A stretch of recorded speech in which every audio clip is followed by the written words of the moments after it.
Hello. Haha. Yeah, no, I finished my first day of my course. I did not tell any of the facilitators, to check out my YouTube videos and shit.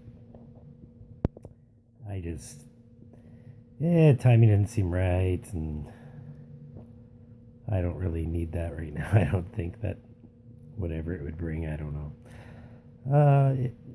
It's not that I'm scared or anything. Like, I really couldn't care less what most people think about me. I mean, I care, I suppose, in a way, but it doesn't really bother me. I expect it. You know, when someone thinks I'm crazy, I actually just am amused by it because then I think how fucking crazy they are for being so damn blind. But whatever. Um, and then I saw some stuff on YouTube. Been hearing about this, the new changes coming for their terms of service, right? Um, I tried to read it myself. I'm not a stupid person. I have actually pretty high IQ, but my vocabulary might say otherwise. I got a foul mouth, but that's just bad habits. I read it and I perused it, and I'm not no freaking contract lawyer or anything. I don't fully understand it by any means, but I couldn't see anything. I was triggered by the what people are throwing around with the commercially viable and stuff, right? I would never monetize anything, so at first I was kind of, I was almost, scared. This is my platform to vent on and to reach out to people, and I'm otherwise totally alone. And without this, I'd probably be crazier than I am. But so I started looking into it and stuff, and I searched forever to try and find something that would explain it to me in better detail. And I can't remember the video I saw, but it was an actual lawyer going over it. And it kind of put myself at ease. Well, not really at ease. But as far as I can understand, uh, YouTube has always had the right to deny, cancel, delete, do anything they want really at any point or time for any reason or no reason at all. So this lawyer reading this contract stated that they have always had this right, and the only changes that they have done really are word it in a manner that can be better understood.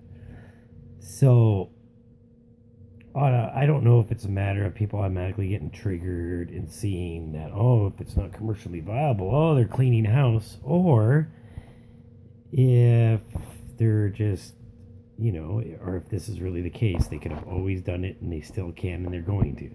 So, bottom line is, if they wanted to delete any channel, they can do it at any point they want. They don't need to bring this new contract or terms of service through in order to do that. They already could, and they will be able to still.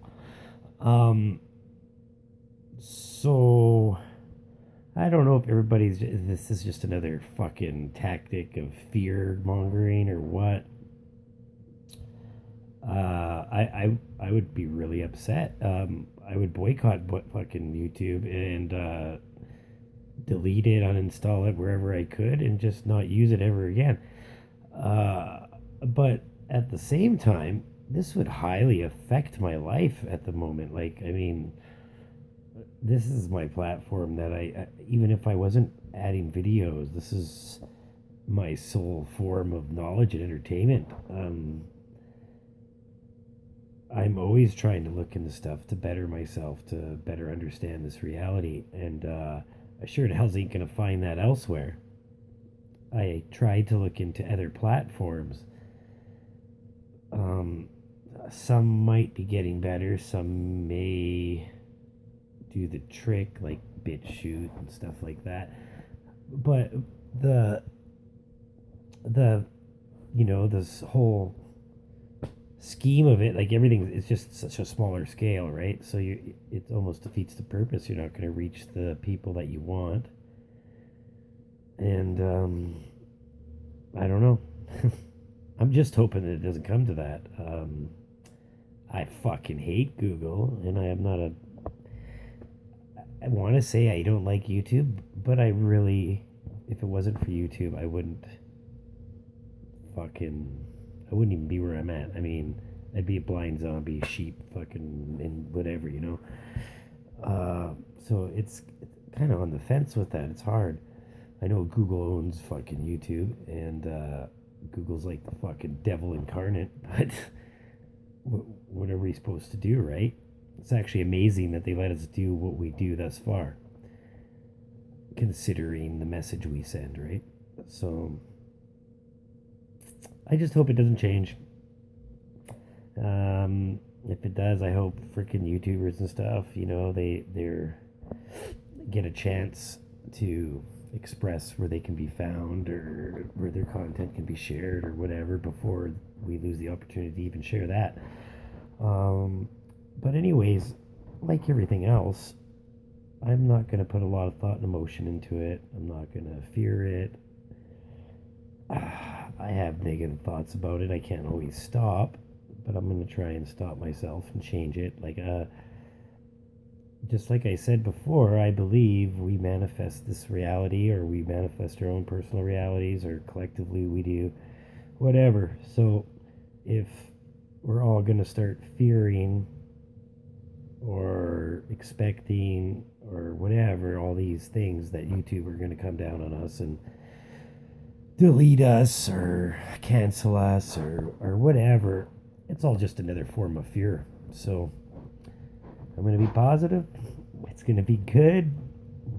We all could take a journey together, and we can all help each other grow. And I'm going to believe that instead of the latter, because the latter is, it's not worth thinking about. And then if that day comes, well, then we will move on and persevere in some other platform, I suppose. So that was my thoughts on that. And yeah, I couldn't bring myself to tell that today in my treatment program, but like I said in my video earlier, it's shitty that I can't be in a group setting, especially a treatment setting, and be honest about my thoughts, my feelings, my opinions, everything, right? We did this thing about how important sleep is, and the technical things on sleep, and all this kind of stuff. And the guy doing the point, whatever, he was going over a video like on TED Talks, basically saying consciousness comes from our brain and stuff, and trying to say, what the REM is for and all this, and that we spend a third of our lives sleeping. But I'm already disagreeing, because I know my consciousness does not come from in this body, and I'm pretty convinced that our dream state is there for a reason. It might even be another reality for all I know. And just stating the fact, no one thinks about this when they're growing up or living or whatever, but when you realize and actually, freaking acknowledge that we sleep 1/3 of our lives, there has to be a lot more meaning behind sleep, behind dreams, because in this realm of science, they've already, can't. Our body doesn't need a lot of rest and stuff like this. Sleep just doesn't make sense from that perspective. So the fact that we sleep 1/3 of our lives has to mean that there's a lot of meaning there, and which is probably the dream state. And a lot of other channels have been talking about how the whole reality behind their dreams have been changing. People are saying they used to be able to lucid dream and do whatever they want, and now they can't, or when they do, that it's not the same. I can't really comment on that. I used to have lucid dreams, and I used to, fly, it did feel like forces were holding me back sometimes. Um, but I haven't had a lucid dream in a long time. I have vivid dreams and remember them. Um, yeah. So there's all that. What else did I want to say? I don't know. That's all for now, I guess. I love you all. To each their own.